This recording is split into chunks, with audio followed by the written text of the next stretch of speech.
Dukung terus syiar kami dengan cara subscribe, like, dan share, agar channel ini lebih bermanfaat. Setelah Bani Israel tinggal sangat lama, dengan kematian Nabi Sulaiman alaihissalam, Allah kemudian mengutus Nabi Yesaya. Ketika beliau diutus, Bani Israel pun tengah dipimpin seorang raja yang soleh, Hizkia. Itulah salah satu masa kedamaian bangsa Yahudi di Yerusalem.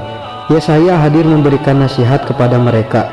Ia juga menjadi penasihat bagi Hizkia, memberikan saran baik ataupun melarang hal buruk bagi kerajaan Yahudi. Sang Nabiullah pula yang mengambil keputusan segala urusan bagi Bani Israel.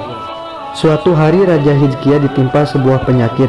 Kakinya terkena infeksi yang sangat serius. Kematian sudah ada di hadapannya. Sementara raja sakit, rombongan pasukan Raja Babilonia, Sennacherib, dikabarkan tengah menuju Yerusalem.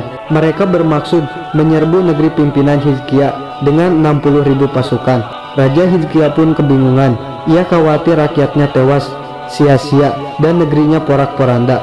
Namun ia tidak dapat melakukan apa-apa dengan penyakit yang tengah dideritanya. Ia pun meminta nasihat kepada Nabi Yesaya apa yang harus ia lakukan. Apakah Allah Subhanahu wa Ta'ala memberikan wahyu kepada Anda mengenai pasukan Sennacherib? Tanya raja sembari terbaring. Allah memberikan wahyu apapun kepadaku tentang hal itu, jawab Nabi Yesaya.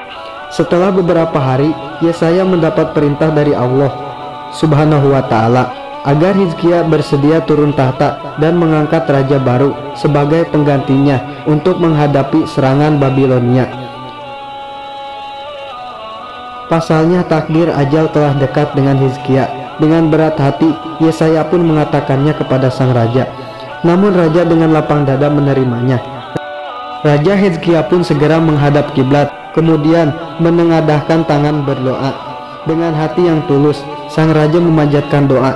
Ya Tuhan dari segala Tuhan, ya Raja dari segala Raja, ya Tuhan yang penuh kebijakan dan penyayang, yang tidak tidur dan tidak mengantuk, yang dapat mengalahkan segala sesuatu.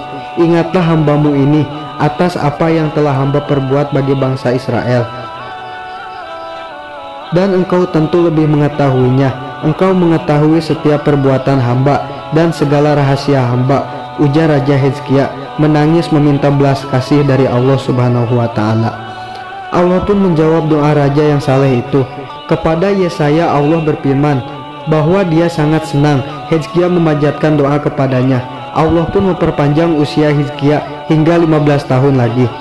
Mendapat wahyu itu, Yesaya pun segera memberi kabar kepada sang raja dengan gembira. Mendengar kabar tersebut, Raja Hizkia pun segera menyungkur, sujud dan memanjatkan syukur.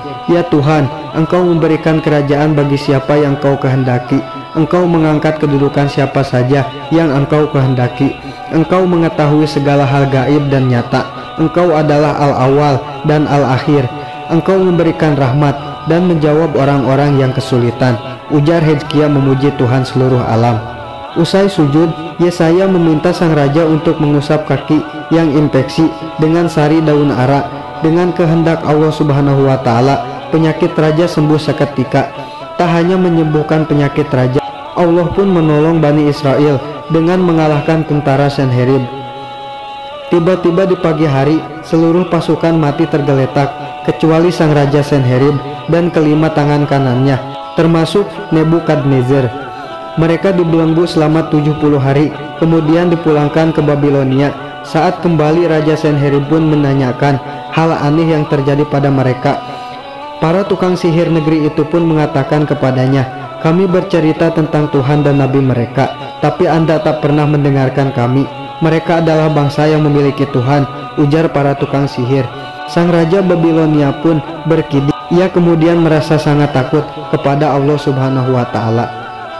Sementara di Yerusalem, setelah perpanjangan usia yang diberikan Allah, Raja Hizkia pun menemui ajalnya.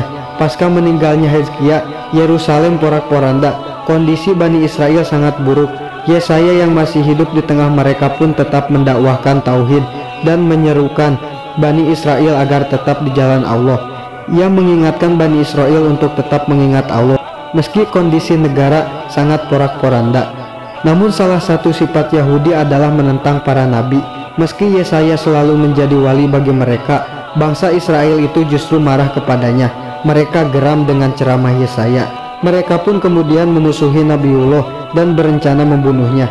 Hingga suatu hari Yesaya tengah melewati sebuah pohon, sementara Bani Israel mengejarnya untuk membunuhnya. Lalu tiba-tiba pohon yang dilewati sang utusan Allah itu terbuka.